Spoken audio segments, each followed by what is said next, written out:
Good morning mga lods.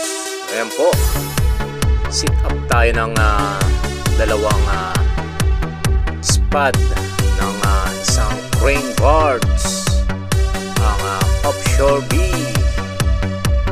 Sisit up po natin. Unahin, ayan po ang number 1 spad.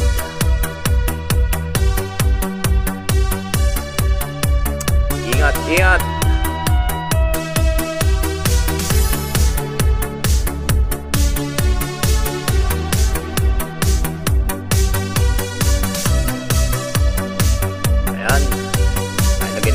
Isang spad, tatanggalin na ang cable lifting.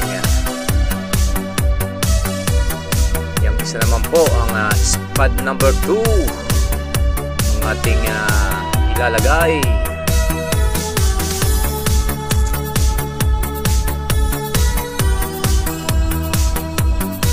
Ayan.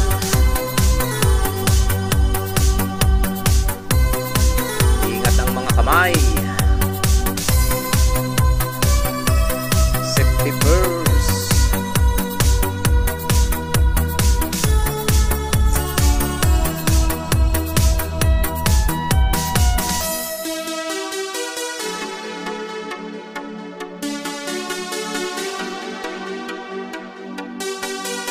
Okay, tanggal na din ang sabit ng spad number 2. Thank you.